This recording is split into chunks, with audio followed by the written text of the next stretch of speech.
네, 송가영 선생님 혹시 다른 분은 그 안 오시고 혼자 참석하시는 건가요?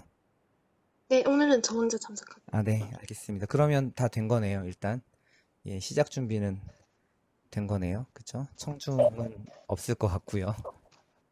네, 예. 자, 이제 다 됐으니까 우리 시작하도록 하겠습니다. 레코드는 다 지금 진행 중에 있고요. 우선 이렇게 진행을 좀 하도록 하겠습니다. 먼저 어, 그 우선 그 발표자 분 소개를 각자 좀 하시고요. 예, 소속된 기관하고 그다음에 좀 어떤 일하고 계신지 소개를 좀 해주시고 토론자 분들도 제가 순서대로 진행을 할 테니까 소개를 좀 해주시기를 바랍니다. 그리고 우선 발표 시간은요. 지금 총 시간이 2시간인데 이게 꼭 시간에 구애받을 필요는 없을 것 같아요. 그래서 발표는 한 25분 정도 할까요? 예, 예, 25분 정도로 일단 그렇다고 이렇게 계속 길어지면 안 되니까 25분 정도 발표를 하고 그다음에 코멘트는 뭐 최대 15분, 10분 내외로 이렇게 진행을 좀 해주시면 좋을 것 같고요. 그렇게 해서 발표가 끝나면 토론까지 끝나면 그다음에 이제 그 발표자께서 거기에 대해서 피드백을 좀 해주시고 그다음에 두 분은 발표자 두 분은 퇴장을 먼저 좀 해주셔야 됩니다. 퇴장을 좀 해주시고, 네, 이제 저와 두 분, 그 토론하시는 선생님들께서, 사실 좀 심사를 해야 되나 봐요. 그래서, 네, 좀, 먼저, 이제 두 분은 제가 이렇게 진행을 할 테니까, 먼저 좀 자리를 떠나주시면 좋을 것 같습니다. 자, 이제 지역개발학회, 그 2020년 지역개발학회 대학원 세션 그 도시와 안전과 방제죠. 부분 시작하도록 하겠습니다. 먼저 이렇게 저는 이 세션의 좌장을 맡게 된 그 강남대학교 공공인지학과의 최유진이라고 하고요. 만나서 대단히 반갑습니다. 우선 제 인생에 좌장이 처음입니다. 그래서 이게 뭐라고 되게 떨려요, 지금. 네, 어쨌든 오히려 이제 유학할 때 좌장을 해봤어요. 한국에 와가지고 좌장은 처음 한 것 같은데 그래서 저도 첫 경험이고 해서 이게 되게 이제 떨리기도 하고 기분 좋기도 하고 뭐 여러 가지 감정이 있네요. 어쨌든 대단히 반갑고요. 저는 전공이 그 도시 재생입니다. 그래서 사실은 도시 안전은 연구는 뭐 안전 분야는 하긴 해봤는데 그렇게 제 전공하고 맞지는 않을 수 있어요. 그래서 두 분 교수님 박사님과 함께 저도 코멘트를 좀 해드리겠지만 그래도 최선을 다해서 그 발표자의 발표문이 조금 더 디벨롭 될 수 있도록 도움을 드리도록 하겠습니다. 네, 그렇고요. 자, 이제 우리 그 발표자 소개를 좀 하도록 할게요. 예, 발표자 소개를 좀 하도록 하겠습니다. 우선 먼저 베트남에서의 홍수 문제를 발표하실 뚜엥 티안 뚜엣 명지대학교의 박사과정이시겠죠? 재직 중이신 것 같은데요. 네, 소개를 좀 해주세요. 네, 안녕하세요. 명지대학교의 행정학과 대학원에서 온 임순이라고 합니다. 저는 베트남 사람이라서 그래서 저는 베트남에서 홍수 문제 소개하고 싶어서 오늘 발표하겠습니다. 아, 그럼 저만 외국인만 오는 외국인만 저만 외국인이라서 좀 부탁드립니다. 감사합니다. 네, 네, 감사합니다. 네, 그리고 다음에 학교 시설 범죄 예방, 환경 설계에 대한 설계자와 이용자 평가 차이 규명, 전후 시각 시뮬레이션 비교를 중심으로, 제목만 봐도, 네, 네, 네, 뭔가 되게 어려워 보이는, 네, 송가영 선생님 참석하셨습니다. 소개 좀 부탁드려요. 네, 안녕하십니까. 전 지금 서울과학기술대학교 건축학부에 지금 학부생으로 재학하고 있고 학석 연계과정 하고 있어서 지금 여기에 참여하게 되었습니다. 그리고 오늘 발표는 이제 셉테드 이론 중심으로 할 건데 어, 국제학술 대회이기도 하고 이제 같은 세션에 외국인 분도 계셔서 일단 준비는 영어로 해서 발표는 영어로 진행하도록 하겠습니다. 감사합니다. 네, 부담이 갑자기 영어 안 써본 지가 너무 오래됐는데 알겠습니다. 네, 감사드리고요. 그 다음에 그 인천연구원의 조성윤 박사님 소개 좀 부탁드립니다. 네, 안녕하세요. 인천연구원에서 지금 재난안전 정책연구 맡고 있는 조성윤입니다. 전공들이 조금씩 다양하신 것 같아요. 그래서 저도 건축, 도시계획, 환경계획, 재난안전 좀 두루 해서 오늘 좋은 다각적인 의견들 많이 듣고 또 연구가 향후 발전될 수 있도록 조금이나마 좀 조언할 수 있도록 하겠습니다. 오늘 초청해 주셔서 감사합니다. 네, 감사합니다. 네. 그리고 마지막으로 숭실대학교 박지영 교수님 소개 부탁드립니다. 네, 안녕하세요. 숭실대학교 박지형입니다. 예, 저는, 사실 전공은 도시행정이랑 그리고 재무행정을 전공을 하고 있고요. 지난 학기까지는, 사실은, 미국 제임스 메디슨 유니버시티에서 4년 동안 재직을 하고 이번에 숭실대학교로, 오게 되었습니다. 지금, 사실은, 한 분은, 이제 건축학이시고 제가 이제 전공과 제가 가지고 있는 전공과 잘 매치가 안 돼서 이렇게 좋은 코멘트를 드릴 수 있을까 조금 걱정이 되긴 하는데요. 그래도 최선을 다해서 듣고 최선을 다해서 이렇게 코멘트를 해드릴 수 있도록 노력하겠습니다. 초대해 주셔서 정말 감사합니다. 네, 예, 감사드립니다.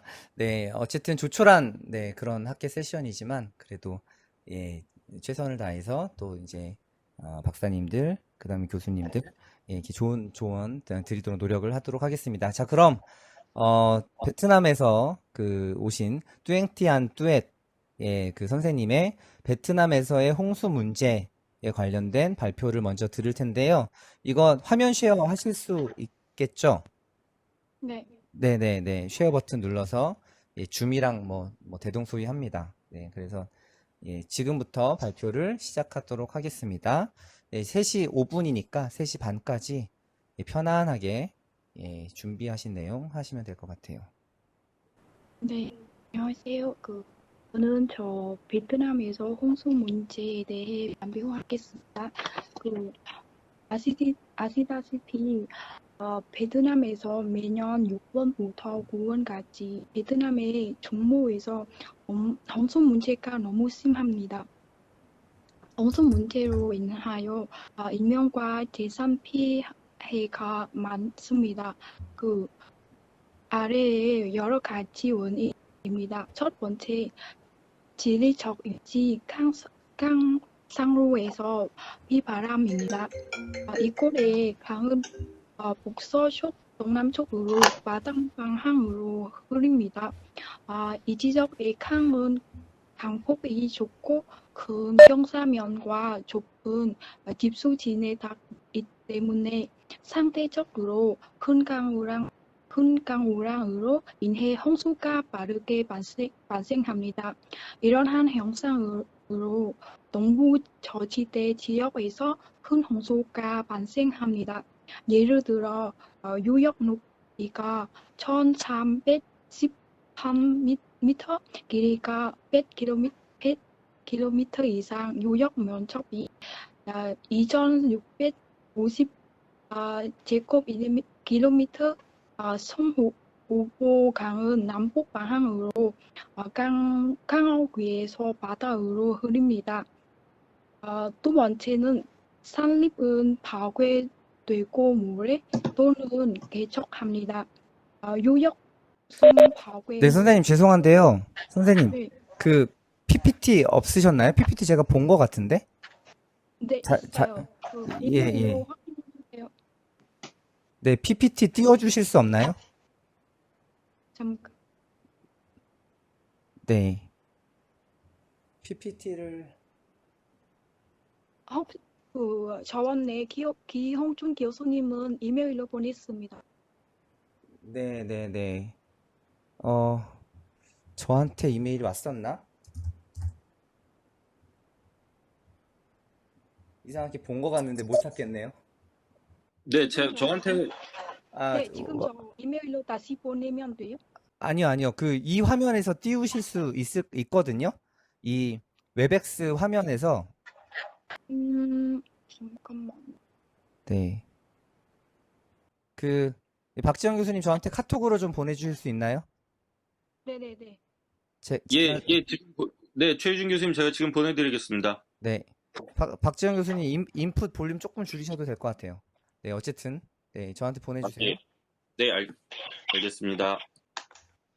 네, 선생님 여기 그 화면 오른쪽, 아니, 화면 중앙 쪽에 쉐어라고 있어요.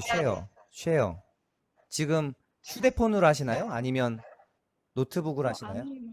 지금 다른 사람의 아, 그래요? 다른 사람 컴퓨터 사용하고 있어서 네. 네네네.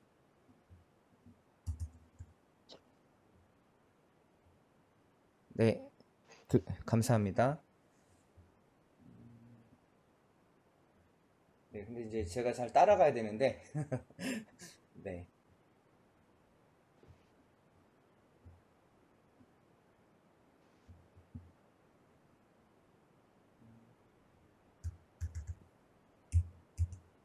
이게 그건가요? 아, PDF죠? 네. 네, 일단 알겠습니다. 네, 다시 시작해 주세요. 예, 제가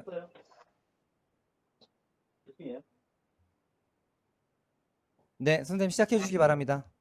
네. 고생 많습니다. 좋습니다. 네. 제가 1등 팀이요. 네, 베트남 홍수원인 두 번째는 산림은 파괴되고 모래 또는 개척합니다.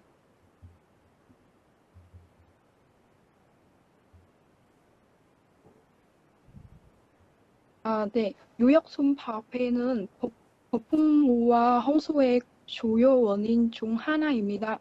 유역순이 없으면 문은 자단한 나무가 없습니다. 따라서 홍수의 강도는 매우 빠르게 변합니다. 홍수는 흡수한 나무가 없으므로 문이 상승합니다. 그로 인해 사람들은 신속하게 대응할 수 없습니다. 북부 산악 지역과 비교한데 중부 지방 또한 산림 번체로 인한 자연의 가흑함으로 고통받고 있습니다.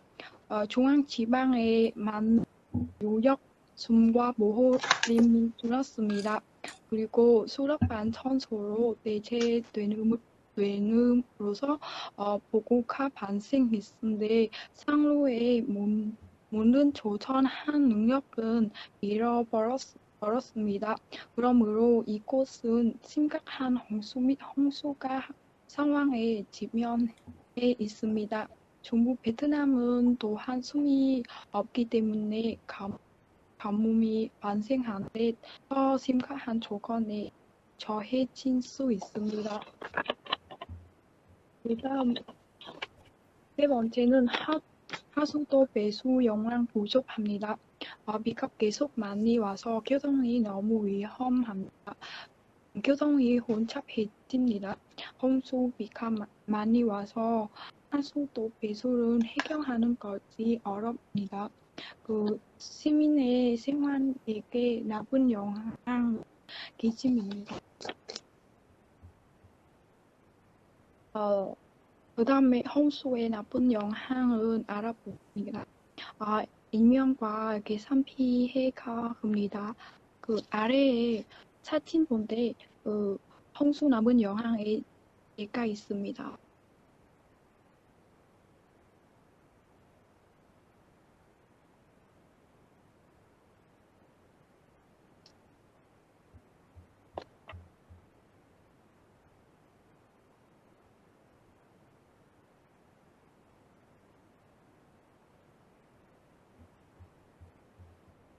네, 그 다음에 홍수가 진금입니다.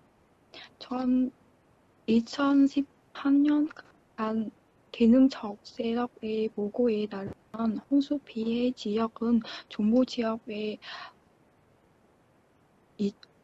23,100채가 넘는 집들이 침수되었습니다. 어느 곳에서 다낭에 2,552채의 집, 박람회란 진천 320채의 집, 다음 지역도 나쁜, 네, 나쁜 영향도 받았습니다. 그 다음에 가족도 심하게 피해를 받습니다.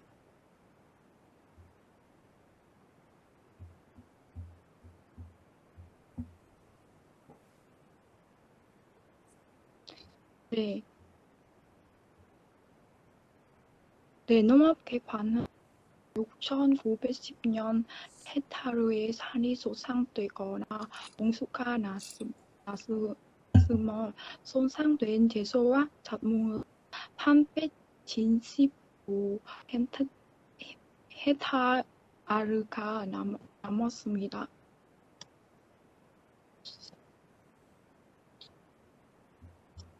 네, 그 다음에는 교통이 복잡합니다.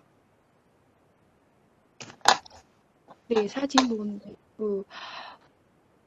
홍수, 네, 어떤 지역은 교통은 복잡하고 자동차도 버스도 못 탔습니다.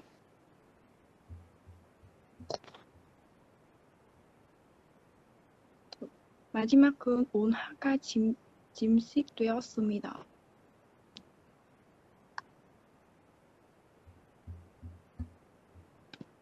네, 그럼 홍수 예방법은 첫 번째는 소문 보호하는 방법입니다. 소문 우리의 귀중한 자원입니다. 산림 보호는 우리의 삶의 보호입니다. 산림 번체는 점점 더 많은 자연 피해를 의미합니다. 그래서 숨은 보호하는 것이 너무 중요합니다. 지방당국은 숨 재배 모선 및 모호를 강화해야 합니다. 그 중에서 유역에서 조립은 좋은 방법입니다. 유역 숨은 홍수를 막고 수온을 통제할 효과가 있습니다. 그 중에서 제일 중요한 방법은 베트남 말로 정루입니다. 근데 안티 블루하우스 프로젝트입니다. 이 프로젝트는 범람 지역 주민들을 위한 주택 건설을 위한 사회적 프로젝트입니다. 이 프로젝트는 홍수 피해 지역에서 안전한 주택을 건설합니다. 목표는 빈민 거주 다른 홍수 조전에 지원하는 것입니다.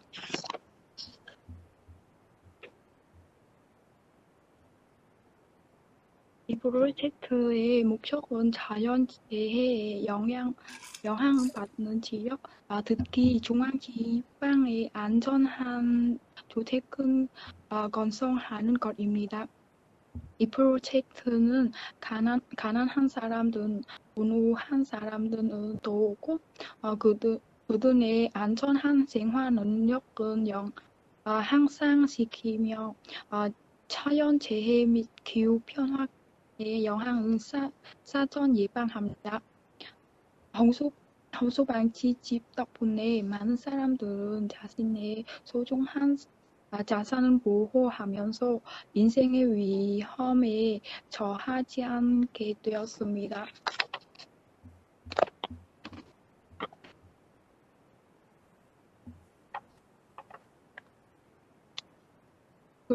그래서 지역의 홍수 방지 주택 신체 모델과 제품에는 2,300m의 문과 외부 계단에 갈랐습니다. 이것은 선팅흥선 학린의 인부 지역의 저지대 지역에서 15인간 장기간 침수된 지역의 모델입니다. 법안으로 소염소 외지 위한 계단 밖은 예약된 구역에서 범람하는 것은 피할 수 있습니다.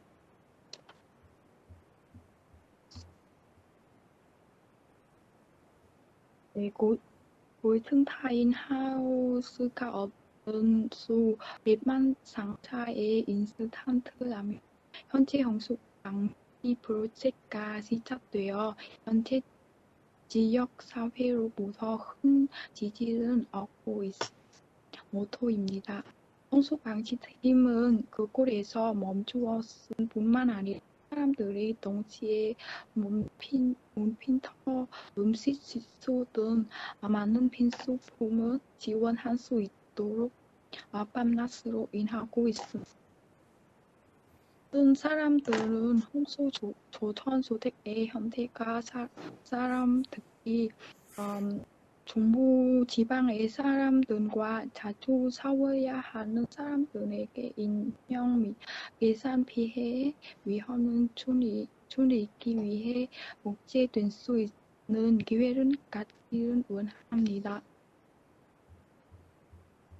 네, 제 발표 여기까지 끝났습니다.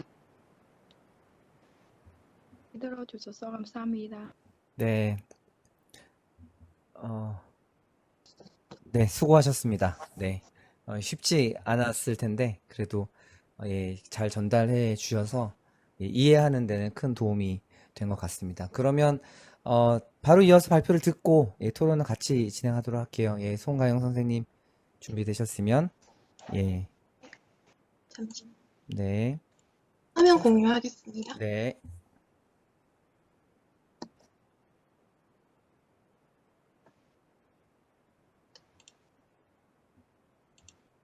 화면 잘 보이시나요? 네, 잘 보입니다. 영어로 준비해서 부득이하게 영어로 진행하겠습니다.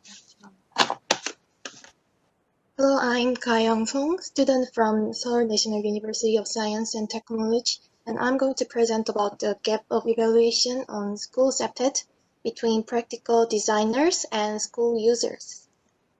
So, first of all, as a background of our study, it reflected the user's behavior or perception in the planning stage and identify it through further evaluation.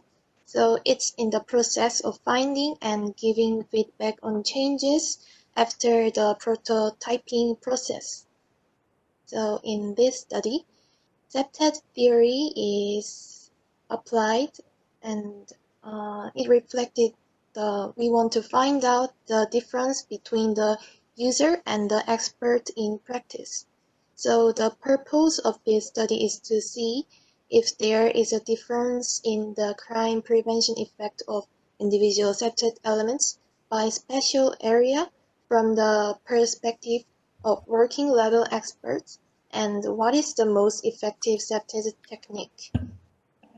And it's also about whether there's a difference between working professionals and users in the application of SEPTED theory.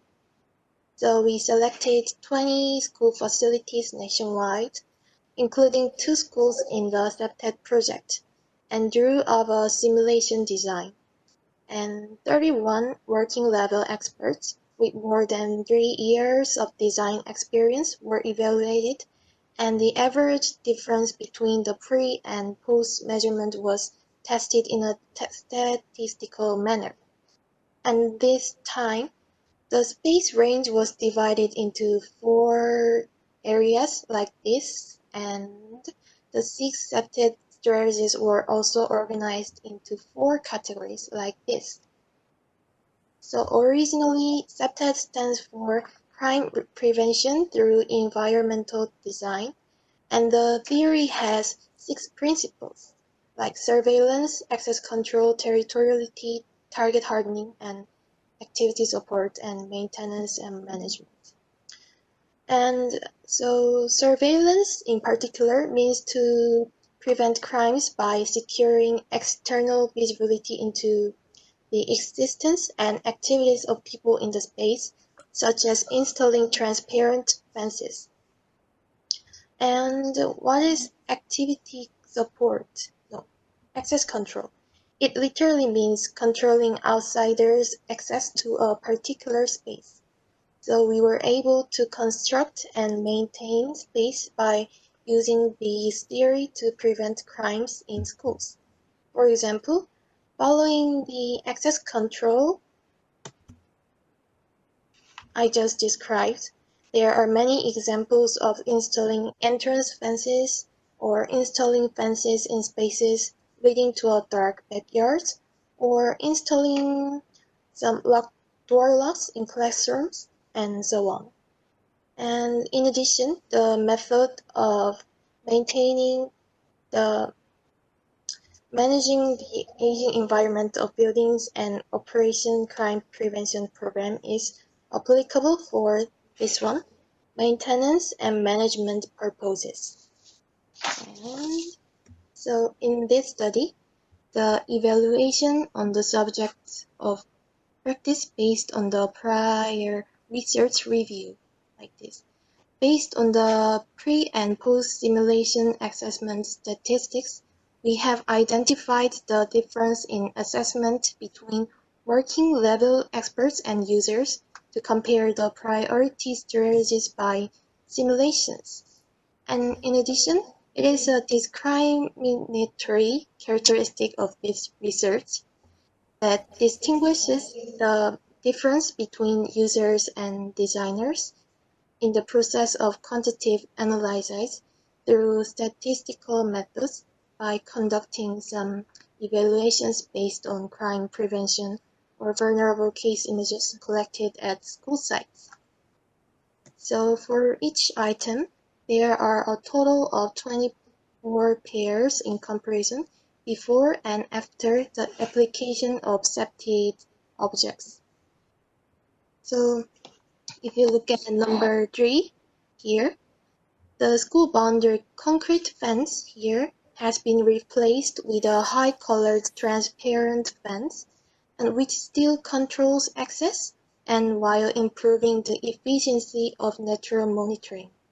And if you look at number 8 here, the parking lot, it has enhanced its territoriality by creating landscaping spaces in the parking lot according to the principle of territoriality and hard targeting.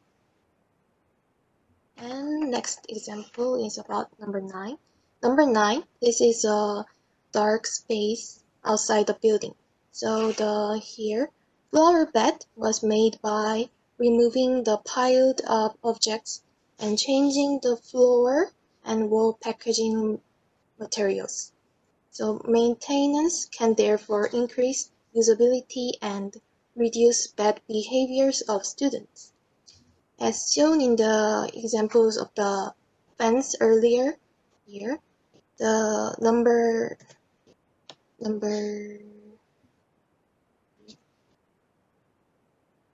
15, this one, have completely removed the wall here in the center of the lens and secure the view to create a space for everyone to observe the nature. There is a way to install CCTVs, like number 17 here. And in case of number 20, the walls of the teacher's room were changed into transparent windows, enabling monitoring outside. So therefore, it can have the effect of preventing molestation or some punishment in the school's teacher's office.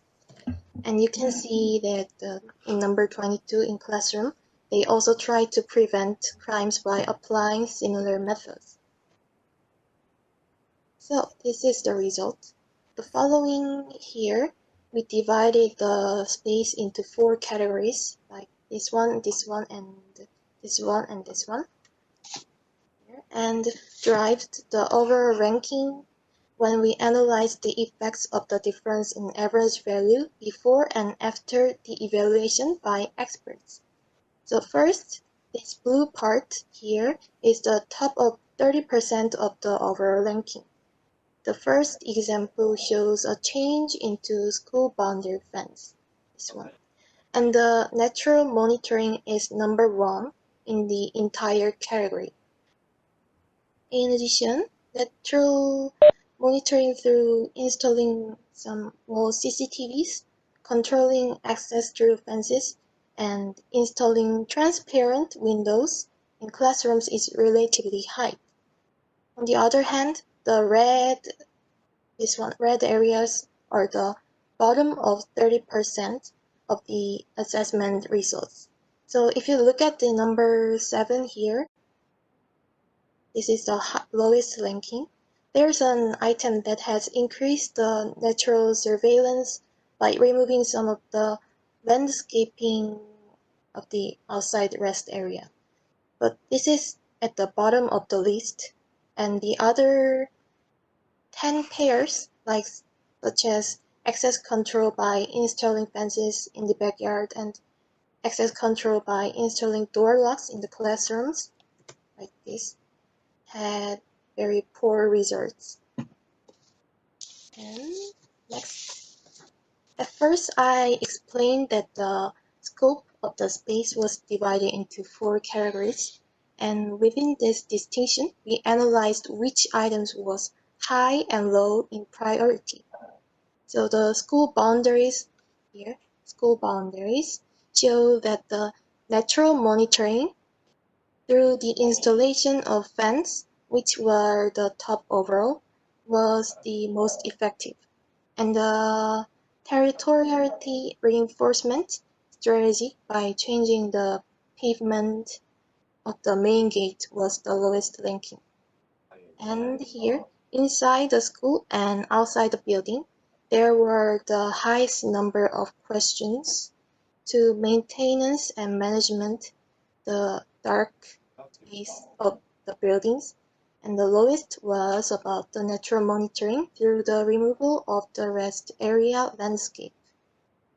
And in the next one, inside the building and public space, CCTV. This one, CCTV installation in the hallway was judged to be the most effective, and the maintenance management of the toilet was judged to be the lowest effect.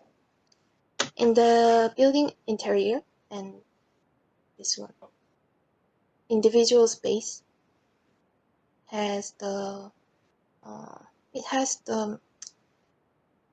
natural monitoring through the installation of classroom windows was the most successful, and while access control at the entrance of the classrooms was at the very bottom.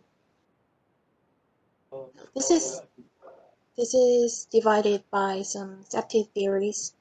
So first, safety theory is about access control, and it is the most effective at school boundaries, and it turns out to be the worst inside the building in the classroom. And natural surveillance, it had the most distinct difference. So ranking the first on the fence of school boundaries and 24th in the rest area of the school's inner garden. And next one is about territorial reinforcement and legibility, and the effectiveness of the school's interior playground was very high, but the school boundary gate was judged to be insufficient. The results show that the maintenance and activity are the most effective in the dark space outside the building, while toilets inside the building are the lowest. So, and I think this is the most important one, and this means that each area has a different effective elements.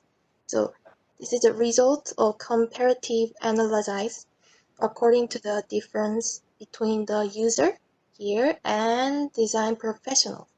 So based on the rankings of the items evaluated by these experts here, the comparisons of users' rankings has shown different results here as well.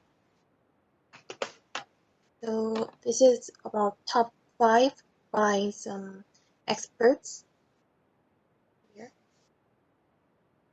There are 5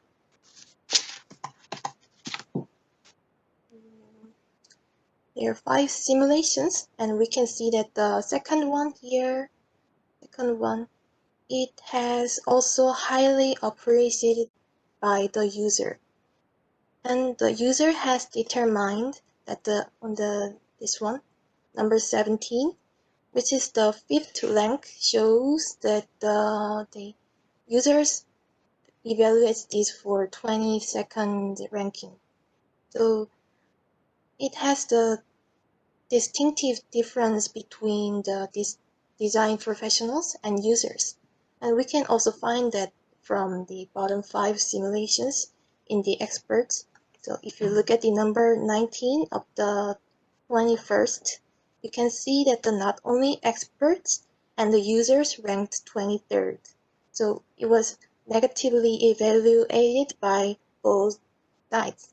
But on the other hand, this one, in the number 10, which was ranked 20th by experts, the difference in results is clearly evident as the user ranked 4th here.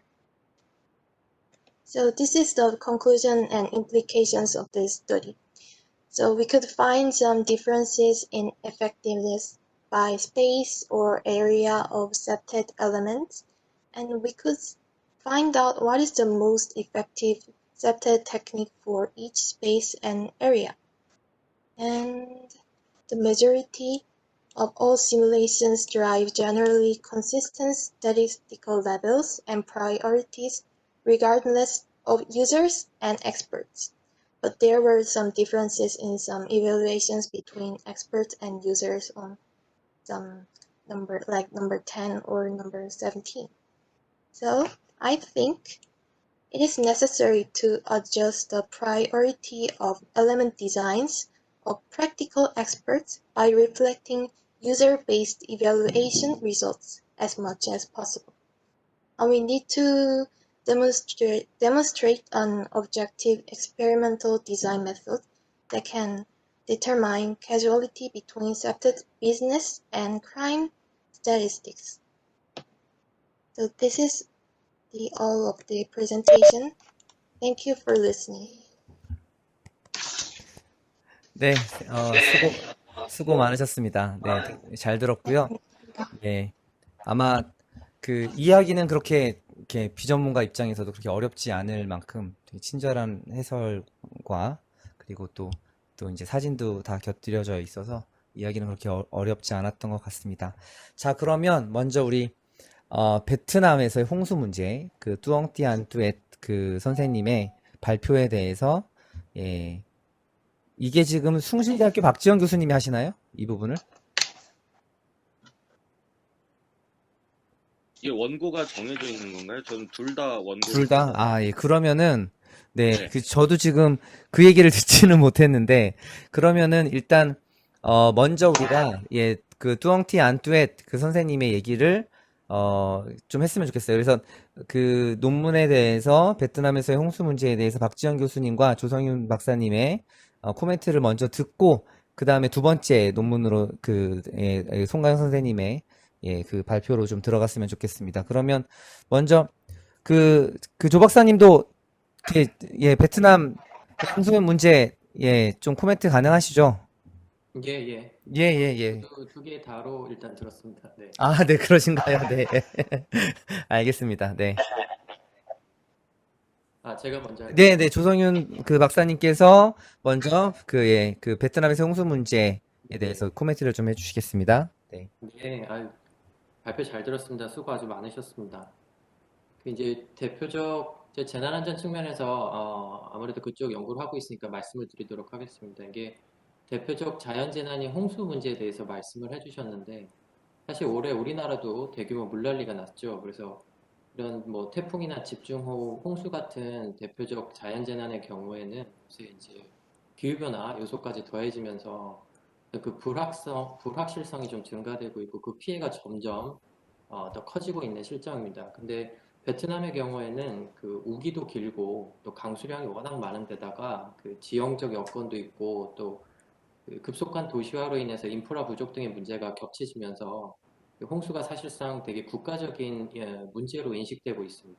그래서 굉장히 중요한 문제인 만큼, 중요한 주제인 만큼 홍수에 대한 어떤 보다 좀 다각적이고 구체적인 연구가 이어지기를 바란다는 측면에서 몇 가지만 좀 말씀 드리고자 합니다. 그래서 먼저 우리가 이 재난으로서 홍수를 어떻게 접근할 것인가에 대한 어떤 연구의 프레임워크를 조금 확고하게 가져갈 필요가 있습니다. 지금 우리가 재난 위험, 디제스터 리스크를 고려하기 위해서는 크게 재난 안전에서 세 가지 정도를 생각합니다. 첫 번째는 이제 위해성, 영어로 hazard라는 것인데 실제로 홍수가 얼마나 자주, 얼마나 심하게 발생하는가를 측정하는 분야가 있습니다.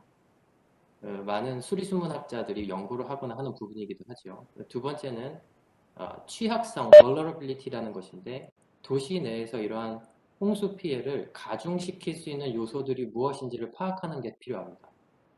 그리고 세 번째는 이제 제도적인 측면에서 대응 역량, coping capacity라 그래서 이 대응력의 피해를 줄이기 위해 어떤 노력을 하고 있는가를 알아야 됩니다. 그래서 재난 위험이라고 하면 보통 위해성, 취약성, 대응 역량 이 세 가지를 많이 보는 것이죠.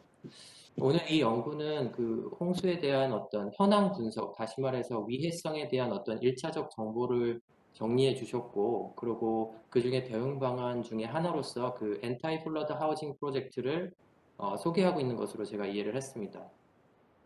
이제 이 발표를 바탕으로 해서 연구 내용을 조금 더 확장시킬 필요가 있는데, 우리가 이제 홍수가 발생하는 것 자체를 막는 것은 불가능하거든요. 다만 도시사회 내부에서 취약성을 저감해서 이러한 피해를 최소화하고 좀 홍수가 터졌을 때 빠르게 복구할 수 있도록 해야 한다는 것에 초점을 맞춰야 됩니다. 이게 요새 말하는 도시 회복력, 재난 회복력이거든요. 어반 리질리언스나 혹은 디제스터 리질리언스라고 불리는 개념입니다. 그래서 지금 연구자분께서는 주로 그 취약성 중에서도 물리적 취약성에 대한 이야기를 강조하고 계세요. 교통 불편이 생긴다든가 어떤 농작물이나 가축 피해가 발생하고 뭐 제방이 붕괴되고 이러한 것들이죠. 근데 여기에 더해서 사실은 사회경제적 취약성도 좀 고려를 해봐야 됩니다. 그래서 우리가 흔히 재난 취약계층이라고 얘기할 수 있는 어떤 뭐 고령자, 장애인, 저소득층의 피해가 어떠한지 혹은 이들에게 피해가 더 가중되고 있지 않은지를 봐야 하고요. 또 나아가서는 제도적 취약성도 봐야 됩니다. 그러니까 지금 현재 정부가 중앙정부나 지방정부가 올바른 대응을 적절하게 하고 있는지, 신속한 위기 관리 체계가 구축되어 있는지 등을 봐야 하는 것이죠. 지금 대응 방안으로 어떤 구조적 방안에 초점을 맞춰서 그 엔티 플러드 하우징 프로젝트를 하나 소개하고 계시는데 사실 그 외에도 여러 대안이 있을 수 있거든요. 또 구조적 방법뿐만 아니라 비구조적 방법도 많이 있습니다. 예를 들어서 뭐 위기 대응 매뉴얼을 만들고 교육, 홍보, 훈련을 하고 풍수의 보험을 확대 보급하는 것들도 해당이 되겠죠. 그래서 재난으로서 이 홍수를 보다 좀 다각적인 시간에서 접근할 필요가 있다. 그리고 그 현재 베트남의 홍수 문제를 가지고 있는 홍수 문제가 가지고 있는 많은 문제점 중에 어디에 초점을 맞출지 그 포커스를 정하는 것이 중요해 보인다라는 생각이 듭니다. 만약에 지금 제가 판단하기에 약간 건축학과이실 확률이 있다고 생각이 되는데 만약 연구자분께서 이 엔티 플러드 하우징 프로젝트 하나에 중점을 두고 이것을 좀 더 구체화하는 데 목적을 가지고 계시다면 향후에 이런 형태의 주거의 공급이 보다 시급한 물리적 취약성이 높은 지역이 어딘지를 찾는다든가 혹은 누구에게 먼저 공급해야 하는지 사회경제적 취약성을 분석한다든가 혹은 이러한 유형의 주택을 좀 저렴하고 효과적으로 공급하기 위해서는 베트남 정부가 제도적으로 개선해야 할 부분이 무엇인가를 찾는다든가 이런 식의 좀 다각적 접근을 할 필요가 있다는 것이죠. 그래서 굉장히 시의성이 높고 중요한 연구 주제인 만큼 그럴수록 좀 문제를 세분화해서 홍수 문제를 보다 세분화해서 어디에 포커스를 맞출 것인가, 어떤 점을 부각시킬까를 잘 고민하셔서 향후 보다 심도 있는 연구 결과가 도출될 수 있었으면 좋겠습니다. 좋은 연구 발표 잘 들었습니다.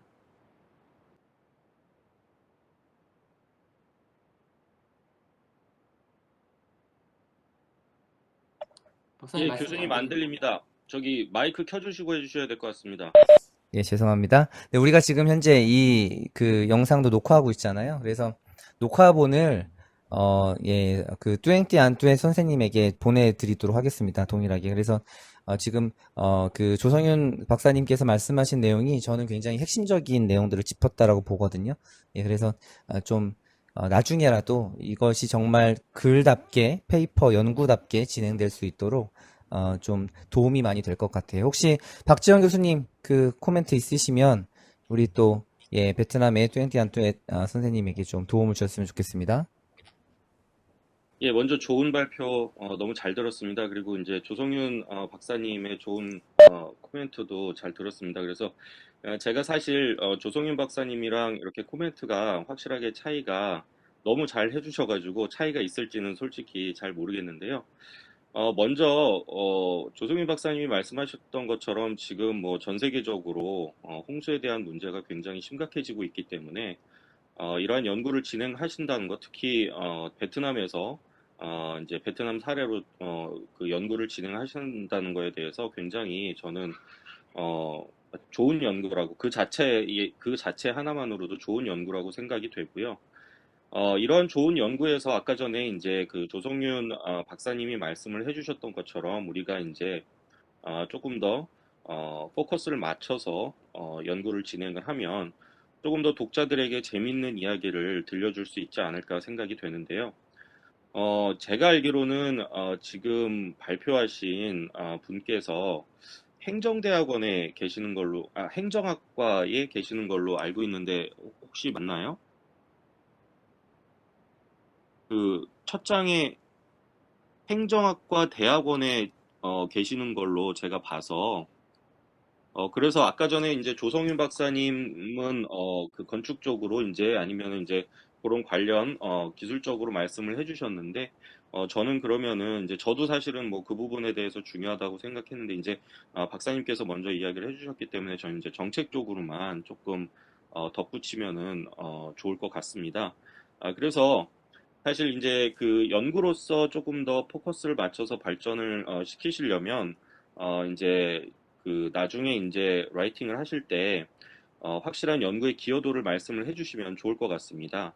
그 연구의 기여도는 선행 연구에서 이제 리터러처 리뷰에서 나오는데 아까 전에 이제 조성윤 박사님께서 말씀해 주셨던 것처럼 조성윤 박사님이 그 재해에 대해서 프레임을 좀 잘 말씀을 해주셨는데 뭐 위해성이라든지 취약성이라든지 대응 역량이라든지 이런 부분을 말씀을 해주셨는데 이러한 관련해서 각각의 선행 연구를 한번 찾아보고 그리고 이 연구를 아까 전에 이제 조성인 박사님처럼 취약성 내로 정의를 한다면은 그 안에서 이 연구가 어떠한 기여를 할 수 있는지 그 부분에 대해서 좀 작게 이렇게 좀 크게 프레임을 크게 잡고 들어갔다가 선행 연구를 통해서 작게 이 연구의 컨트리뷰션을 좀 말씀을 해주시면 더 좋을 것 같습니다.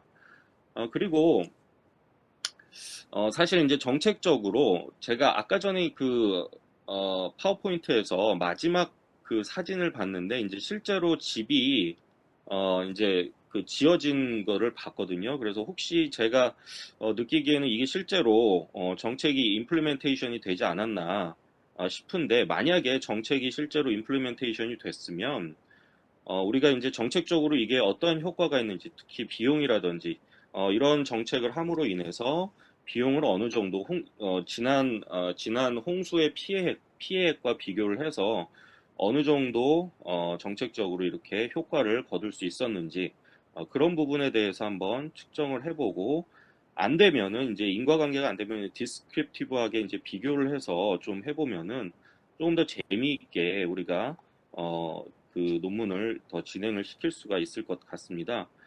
그리고 이제 아무래도 저는 이제 행정학 안의 분야에서 이제 설명을 해주셨다는 전제 하에 정부가 이게 이제 일단은 제가 이게 정부 주도인지 아니면 비영리 단체의 주도인지 그거는 제가 아직 잘 모르겠고요. 만약에 이제 정부 주도라고 하면 행정학 분야이기 때문에 이런 정책을 실제로 이제 그 정책을 정부가 어떻게 도입을 했는지, 어떤 과정을 통해서 도입을 했는지 이제 컨텍스트 차원에서 좀 보여주면은 이러한 정책에 대해서 우리가 독자들이 이해를 더 잘 할 수 있고 쉽게 할 수 있지 않을까 생각이 되고 그리고 이제 이 정책이 제가 볼 때는 혹시 다른 나라의 유사 정책이 있다면 홍수라든지 아니면은 똑같은 뭐 아까 전에 이제 이게 뭐 엔티 플러드 하우징이라고 이제 말씀을 하셨는데 그런 다른 나라의 정책이 똑같이 도입이 된 게 있다면 아니면 프로그램이 도입이 된 게 있다면 그걸 이제 한번 비교를 해서 베트남 사례는 어떻게 다른지 그리고 베트남 사례가 가지는 장점이나 어떤 단점 이런 부분에 대해서 좀 언급을 해주면 컨텍스트 차원에서 언급을 해주면은 나중에 이 연구가 이제 연구의 결과를 이야기할 때 조금 더 독자들이 재밌게 다가갈 수 있을 것 같고요. 그리고 이제 현재의 홍수 이제 백그라운드 측면에서 현재 베트남 정부의 정책이 어떤 건지 그리고 어떤 것을 보완을 해야 되고 그 장단점에서 그 안에서 이 정책이 어떻게 나왔는지 한번 이렇게 좀 보는 것도 이렇게 이야기를 해주시는 것도 조금 더 이제 좋은 논문의 발전 방향으로 가기 위해서 그런 부분도 조금 들어가면 좋을 것 같습니다. 그렇지만 이제 이 제가 서두에 말씀드렸던 것처럼 상당히 시의적절하고 굉장히 흥미롭고 좋은 연구 주제이기 때문에 잘 발전시키면은 아주 많은 독자들이 읽고 이렇게 좋은 교훈을 얻을 수 있을 것 같습니다. 잘 들었습니다. 감사합니다. 네, 대단히 감사합니다. 좋은 두 분의 그 전문가 분들의 그 지적과 지적이라기보다는 조언이었다고 생각되고요. 우선 뭐 이렇게 저도 비슷한 생각이 드는데 저는 다만 또 이렇게 글이 너무 방대하지는 않았으면 좋겠어요. 그래서 좀 쪼갤 수만 있다면 주제별로 좀 쪼개가지고 초점을 맞춰서 글을 좀 따로 분리해서 글을 좀 작업을 하시는 것도 괜찮지 않나. 지금은 약간 일종의 스토리텔링 같은 그런 느낌이 있어요. 그래서 앞부분에 그 이제 사실 뭐 박 교수님도 그렇고 조 박사님도 그렇고 다 비슷한 맥락에서 지적을 좀 하셨다고 생각이 되는데 조언을 하셨다고 생각이 되는데 우선 이 안티 플러드 하우징 프로젝트가 나오게 된 경위에 대한 초점을 하나 맞출 수 있을 것 같고요. 그 다음에 이것이 집행되었다라고 한다면 그 이후의 만족도, 그 다음에 그 이후의 피해 정도를 우리가 전후 비교를 좀 할 수 있을 것 같아요. 이 두 개만 해도 굉장히 훌륭한 논문이 될 수 있다고 생각하고요. 그 다음에 이왕 한국에 오셨으니까 한국의 재난 사례와 좀 비교하면서 글을 쓰는 것도 물론 한국의 홍수 사례도 적지 않거든요. 근데 접근은 좀 다를 것 같기는 해요. 예, 왜냐하면 저희 같은 경우에 직접적인 그 피해들이 약간 범람해가지고 그것이 도심지에 들이쳤을 때의 문제들이 발생하는 경우들이 많기 때문에 좀 완벽한 비교는 안 될 수 있어도 그러나 그 홍수 사례 이후에 저희도 이제 그 올해 같은 경우에도 52일인가요? 장마가 져서 굉장히 많은 피해가 오고 그 이후에 태풍도 왔는데 그 이후에 정부의 어떤 정책 방향성 이런 것들은 비교 지점이 있다고 생각하거든요. 그래서 한국과 베트남의 사례를 좀 비교를 좀 해서 또 하나의 또 글을 만드시게 되면 이 주제 가지고 참 다양한 글을 만드실 수 있지 않을까, 쓰실 수 있지 않을까 이런 생각을 합니다. 지금은 좀 방대하게 좀 약간 스토리가 진행되고 있으니까 이것이 좀 연구로 이렇게 좀 세분화돼서 진행됐으면 좋겠다라는 말씀을 드리고요. 자, 그 다음에 두 번째 일단 두 번째 것까지 하고 나서 우리 발표자 분들의 피드백을 좀 듣도록 하겠습니다. 학교시설 범죄 예방, 이게 뭐, 그, 셉틱이라고 하셨나요? 발음이 어떻게 되죠? 네. 셉티드랑 네, 셉티드. 셉테드라고 부르. 네네, 셉티드. 죄송합니다. 네. 예, 셉티드의 일종의, 그 이용자와 그 다음에 전문가들의 평가를 전후 비교를 한 그런 상태의 글로 보입니다. 그래서 여기서 일단 조 박사님은 이 논문은 코멘트 하신다는 말씀 못 들으셨던 건가요? 아닙니다. 둘 다 둘 다 해야 된다고.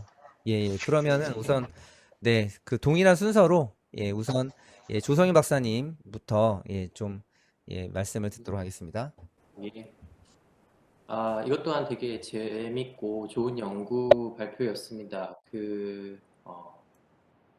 학기 후에 영어를 안 쓴 지가 좀 돼서 전 영어로 하지 않겠습니다. 네, 이해해 주시길 바랍니다. 학교 안전하고 관련해서 셉티드의 실용성 어떤 증진에 좀 도움이 될 수 있는 연구를 소개해 주셨다고 보고요. 비교적 이론 고찰이나 뭐 연구 목적 방법이 좀 명확하고, 그다음에 이제 실무자 또는 뭐 전문가의 생각과 실제 사용자의 생각 차이를 규명해서 좀 보다 나은 범죄 예방 환경 설계 안을 도출하고자 했다는 측면에서 선행 연구하고도 좀 차별성이 있다고 봅니다.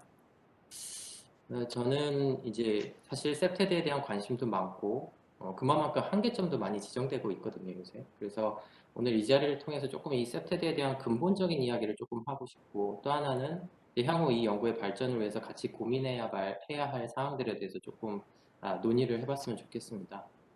우선 이 셉테드는 명확한 특징이 있습니다. 첫 번째는 범죄에 대해서 물리적 환경을 개선해가지고 사고를 예방하고자 한다는 거죠. 방어적인 측면이 있고, 또 하나는 굉장히 행동 심리학적 측면에서 어떤 두려움과 불안감을 감소시켜서 안정감을 높이는 전략을 사용한다는 것입니다. 그래서 결국은 환경 변화를 통해서 인간 행동을 강화시키고 범죄를 통제할 수 있다라는 어떤 그 굉장히 행동주의적 원리를 강조하고 있거든요. 그런 약간 비헤이비어럴 아키텍처의 속성이 굉장히 강합니다. 그래서 이게 잘 아시겠지만 일단 그 뭐 깨진 유리창 이런 게 있습니다. 그래서 위의 환경을 방치하면 그곳을 중심으로 해서 범죄가 더 확산된다는 이야기거든요. 근데 이러한 얘기를 밖으로 역으로 생각을 해보면 이 셉티드의 한계점으로 많이 지적이 되는데, 첫째는 너무 지나치게 물리적 개선에만 치중을 해서 어떤 사회적 여건이나 환경 개선에 대한 노력이 간과되고 있다는 점이 있고요. 또 하나는 사실 그 감시 뭐 이런 것을 너무 강조한 나머지 실사용자의 어떤 편익이나 프라이버시 침해의 문제가 생길 수 있다라는 문제가 있습니다. 그래서 결국 셉티드는 범죄 안전의 한 가지 수단이지 그 뭐 어떤 근본적인 대안이자 해결 방법은 아니다라는 견해가 다수 있는 것이 사실입니다. 그럼에도 불구하고 분명히 이제 셉티드는 매우 효과적인 수단인 것은 확실한데, 다만 우리가 항상 이야기를 할 때 어떤 디자인이 더 좋은 디자인인가를 결정하는 건 사실 쉬운 일이 아닙니다. 그리고 그렇기 때문에 어떤 이렇게 전문가와 사용자의 의견 차이가 존재한다라는 것을 파악하고, 그것도 매우 중요한데, 더 나아가서 사실은 제가 오늘 이야기하고 싶은 것은 그런 견해와 선호 차이가 발생하는 이유가 뭐고, 그리고 그것이 가지는 의미가 무엇인가를 고찰하는 것이 사실은 더 중요하다는 생각이 듭니다. 그래서 지금 말씀하신 대로 설계자와 사용자의 의견 차이가 분명히 극명하게 나오는데, 이것이 시사하는 바가 무엇일지에 대해서 조금 더 깊게 앞으로 연구가 진행됐으면 좋겠어요. 아마 제가 단순히 예를 들어 본다면, 아마 이제 그 실무 설계자 입장에서 생각을 해보면 설계자가 어떤 현장 환경이나 여건에 대한 이해가 더 부족하거나, 혹은 뭐 사용자의 라이프 사이클이나 행동 패턴 혹은 심리 같은 것에 대한 조사가 부족했거나, 혹은 뭐 범죄 형태에 대한 이해가 부족했거나 하는 원인들이 있을 수 있습니다. 근데 또 반대로 생각해 보면 그 할 수 있는 질문이, 그럼 과연 사용자의 의견은 늘 옳은 것인가? 라는 문제도 있거든요. 만약에 단순 생활의 감시나 이용 불편이 있어서 제한된 셉티드 안이 난 좋지 않다, 싫다라고 이야기할 수 있는 사람들도 있거든요. 이 실질적인 범죄 예방이 그 효과가 있는지 없는지를 떠나서. 그렇기 때문에 그 또 이런 문제도 있습니다. 셉테드 그 범죄 예방만을 너무 강조하는 경우에는 이 대상이 학교니까요. 그 활동과 이동이 되게 많은 공간인데, 예를 들어서 어떤 그 범죄 이외의 문제들, 낙상, 충돌 문제를 조정할 수도 있어요. 아까 중간에 그 계단에 난간이 있는 그 벽이 있는 거에는 어쩌면 이유가 있을 수도 있는 것이거든요. 그렇죠? 그리고 뭐 어쨌든 그렇고, 그래서 이 설계자와 사용자의 의견 차이를 규명하는 것은 매우 중요한 시작인데, 나아가서 이것을 이제 어떻게 해석하느냐가 더 중요하다는 생각입니다. 그래서 아까도 말씀드렸지만 우리가 그 장소성이나 환경성이나 뭐 쾌적성, 안정성 이런 심리적이고 심미적인 가치를 판단할 때 유의해야 할 점이, 그것이 되게 주체의 여건하고 환경에 따라서 굉장히 차이가 발생할 수 있다는 것이고요. 또 그렇기 때문에 이런 상대적 가치를 절대적 기준으로 쓰기는 다소 모호하다는 분명한 문제점이 있습니다. 그러면 이제 우리가 여태 강조한 대로 왜 이런 문제가 인식의 차이가 발생하는가를 연구하는 것이 바람직한데, 아무래도 대표적으로 이제 많이 쓰이는 것이 심층 인터뷰 같은 것들이 있고요. 그 다음에 이제 최근에 뭐 다른 이제 교수님들이 더 잘 아시겠지만 사회학이나 보건학 같은 부분에서 많이 쓰이는 것이 Q 방법론이라는 것도 있거든요. 그래서 예를 들어서 뭐 이것은 그 학교 설계에 대한 다각적인 어떤 서술형 문장 등을 쫙 카드로 깔아놓고 사람들로 하여금 우선순위에 따라서 카드를 배치하게 만들고, 그거를 해서 어떤 사람들의 인식을 유형화하는 방법론으로 많이 쓰이고 있습니다. 그래서 이게 복잡한 내용이지만 아주 단순하게 설명을 하면, 예를 들면 나는 물리적 환경을 컨트롤하는 것이 사회적 공동체를 강화하는 것보다 훨씬 중요하다라고 생각하는 사람은 담을 쌓는 것을 우선시 하겠죠. 그리고 그 외에 나는 이 셉티드를 좋다고 보지만 학교의 어떤 본 그 기능들, 친교나 운동이나 학습의 기능들이 방해돼서는 안 된다라고 생각하는 경우에는 아까처럼 그 시야의 개방을 하기 위해서 정보 게시판을 없앤다든가 이런 걸 싫어할 수 있겠죠. 그죠? 그래서 이러한 어떤 명제와 인식의 흐름을 유형화하는 것입니다. 그래서 이러한 유형을 가진 사람들이 이렇게 차이가 있다라는 것을 규명하는 방법론이고요. 그래서 이러한 연구들이 조금 더 추가해지면 사실은 석사급, 박사급 논문으로서 훨씬 더 좋은 논문이 될 수 있다라는 생각이 듭니다. 좀 말이 길어졌는데 조금 한 가지 이제 제가 이런 그 디자인 쪽에서도 많은 공부, 그러니까 좀 관련 경험들을 많이 해서 한 가지 이제 화두로 던지고 싶은 것은 예전에 그 도시계획에 되게 선구자적인 분, 그 제인 제이콥스라고 있습니다. 아실이라고 생각이 되는데 그분이 그 거리 위에 둔 아이스 온 더 스트리트라는 얘기를 했거든요. 그게 꼭 CCTV를 얘기하는 건 아니죠, 그죠? 그래서 아무래도 사람들이 막 모이는 공간에 그 타인의 위험을 모이는 공간에서는 타인의 어떤 그런 위험에 도움을 줄 수 있는 어떤 응시나 친밀의 시선이 교차해서 더 안정되고 활기차게 만들어진다는 것이거든요. 이런 측면에서 이제 셉티드는 앞서 말씀해 주신 어떤 기본 원칙들, 뭐 접근 통제, 서베일런스, 영역성, 뭐 활동성 지원, 타겟 하드닝 등의 어떤 기본 원칙 이외에 그 기본의 공간이 가지는 기능성, 환경성, 뭐 나아가서 장소성을 강화하는 어떤 사회적 협력을 이끌어낼 수 있는 구심점 역할도 해야 된다고 봅니다. 그래서 너무 셉티드가 가지는 물리적 한계를 강화하되 그 외의 것들을 간과해서는 안 된다는 뜻이라고 보시면 될 것 같습니다. 그래서 굉장히 의미 있는 연구 발표에 감사드리고 그 다수의 그 어떤 셉티드 연구가 머물고 있는 수준에서 조금 한 단계 이제 더 진보한 연구로 나아갈 수 있도록 같이 재난안전 연구하는 사람으로서 좀 응원하도록 하겠습니다. 감사합니다. 감사합니다. 네, 이렇게 전문가다운 굉장히 이렇게 훌륭한 조언을 좀 해주신 것 같고요. 자, 이제 박지현 교수님, 네, 코멘트 있으시면 좀 해주시기 바랍니다. 예, 사실 이제 예, 아주 흥미롭고 좋은 연구 잘 들었습니다. 제가 사실은 재난 쪽의 전문가는 아니라서 제가 사실 코멘트를 해드리는 게 의미가 있을까라는 생각을 많이 했습니다. 저도 한국말로 하겠습니다. 그런데 이제 뭐 제가 이제 코멘트를 이제 말씀을 해드리는데 제가 전문가가 아니라는 전문가가 아니니까 그런 거를 이제 감안을 하시고 이제 뭐 버릴 건 버리시고 취할 건 취하시고 그렇게 하시면 좋을 것 같습니다. 그래서 사실 죄송합니다. 제가 이제 이쪽 전문가가 아니라서 제가 이제 생각했을 때는 그러니까 연구하실 때 서베이를 어떻게 이제 진행을 하셨는지, 이게 전후 비교라고 하면은 실제로 이게 물리적으로 바꾼 다음에 그 전에 인터뷰를 하시고 그 이후에 진행을 그렇게 하셨는지, 아니면은 사진을 이제 바뀐 사진과 뭐 그렇지 않은 사진을 뭐 보여주고 인터뷰를 진행을 하셨는지, 그거를 제가 잘 모르겠거든요. 혹시 그거는 어떻게 해주셨었나요? 저희가 그 항목을 24가지를 만들어서 그 사진 같은 경우에는 직접 설치를 한 다음에 또는 하기 이전에를 비교하는 게 아니고 그 진짜 시뮬레이션 도안을 작성을 해서 그냥 그거를 이제 실무 경험, 뭐 학교 시설 설계 경험이 3년 이상 있으신 그 전문가 분들을 대상으로 해가지고 이제 그 전과 후를 비교했을 때 안전 체감 점수가 0점에서 10점까지 중에 어느 정도냐 이걸 문항별로 평가를 받아서 그거를 이제 통계적 방식으로 저희가 검증을 했습니다. 네. 그러니까 이제 일단은 그 그림을 이제 보여주시고 전후로 체감도를 이렇게 물어봤다는 거네요. 예, 그래서 예, 그러면은 저는 이제 가장 요 연구에서 중요한 점이 이제 generalizability라고 생각을 합니다. 얼마나 이 결과를 일반화를 시킬 수 있느냐가 이 연구를 앞으로 이제 더 가치 있게 진행을 시키고, 그리고 실제로 실무적으로 관련 분야에 어떤 중요한 메시지를 주는 데 있어서 중요하다고 생각을 하는데요. 저는 이제 언뜻 드는 생각은, 그러니까는 이제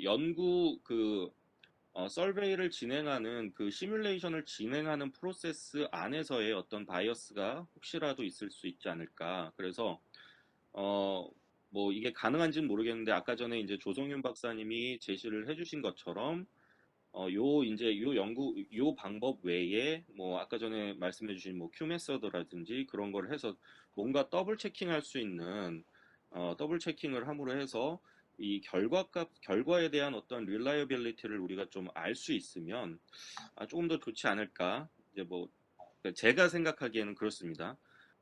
그렇지 않을까 생각을 했었고요. 그리고 이제 이용자와 전문가, 3년 이상의 그 관련 분야의 전문가를 대상으로 인터뷰를 하셨다고 말씀을 하셨는데, 이제 이용자가 이제 과연 누구인가?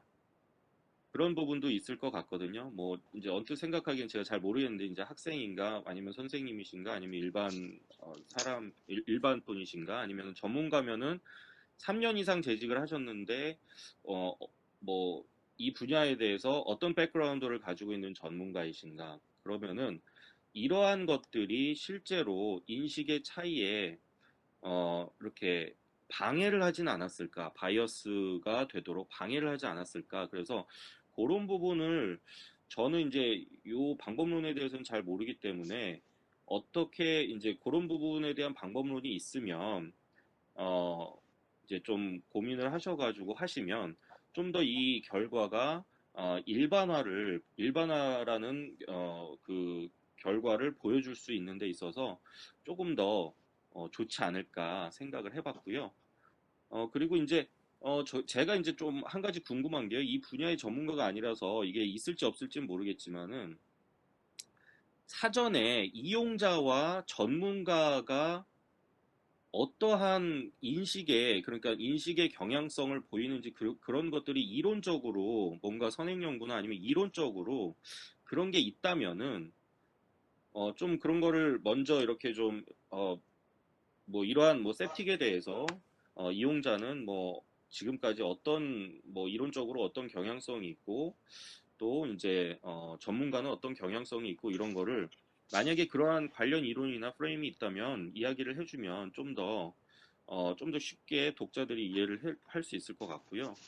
그리고 이제 그 연구 결과에서 혹시라도 전문가가 우선순위를 따질 수 있는 경향성, 즉 전문가는 5가지 중에서 5가지 맞나요? 뭐 자연통제 아니면 뭐 네, 그 네 가지. 4가지가 있나요? 네. 그런 어떤 4가지 중에서 전문가가 우선적으로 가질 수 있는 경향성과 이제 뭐 이용자가 우선적으로 가질 수 있는 경향성 그런 게 일반화된 예를 들면 제가 이제 결과는 뭐 자세히 보진 못했지만 예를 들면 전문가는 대체적으로 자연 통제를 우선적으로 생각하는 경향성이 있고 이용자는 대체적으로 뭐 예를 들면 접근 통제를 중요하게 생각하는 경향성이 있다라는 혹시 그러한 연구 결과를 찾을 수가 있다면 그런 거를 제시해주고 이게 왜 그런지 한번 또 이야기를 해주는 것도 좀 더 재밌지 않을까 생각이 되고요. 그리고 이제 장기적으로는 실제 뭐 범죄 예방 효과가 어느 정도 있는지에 대해서 한번 장기적으로는 다른 연구가 되겠지만 그런 거를 좀 비교해 보는 것도 뭔가 좀 메시지를 잘 전해줄 수 있지 않을까 생각이 됩니다. 그래서 저는 이제 여기까지고요. 뭐 아까 전에 말씀드렸던 것처럼 전문가가 아니기 때문에 이제 우리 그 발표하시는 분께서 이제 좀 취합을 해서 그냥 선택적으로 들으시면 될 것 같습니다. 그러나 너무나도 제가 전문가가 아니었지만 재밌는 연구 그리고 중요한 연구 잘 들어서 너무 감사하고요. 어쨌든 뭐 이런 기회 주셔서 정말 감사합니다. 감사합니다. 네, 예, 그래도 되게 예, 의미 있는 코멘트들이었다고 저는 생각을 하고요. 제가 이제 저도 도시재생을 전공하다 보면 이제 공간 업사이클링 얘기를 많이 하잖아요. 그래서 공간을 기존에 이제 어벤던돼 있는 공간을 재활용함에 있어서 우리가 여러 가지 고려사항이 있고 특히 이제 재활용의 정당성 얘기를 할 때 우리 깨진 유리창 이런 얘기들도 많이 하게 되고 그것이 이제 범죄의 어떤 온상이 되는 문제들 때문에 업사이클링의 필요성, 이제 그냥 보통 어댑티브 리유스라고 하는데 그 필요성에 대해서도 우리가 얘기를 많이 하고, 예, 그래서 저도 의외로 건축학적인 글이었지만 굉장히 친숙하게 와 닿았어요. 근데 이제 공부를 하다 보니까 궁금했던 게 하나 있어요. 그러니까 어떤 게 있냐면 이제 되게 쉽게 그 공간이 비어 있고 혹은 공간의 어떤 구성 요소들, 그러니까 공간이 지니고 있는 특성들 때문에 범죄가 많이 일어날 수 있다라는 것은 어떻게 보면 경험적 결과로 우리가 너무 뻔하게 와닿을 수 있는 거죠. 그러나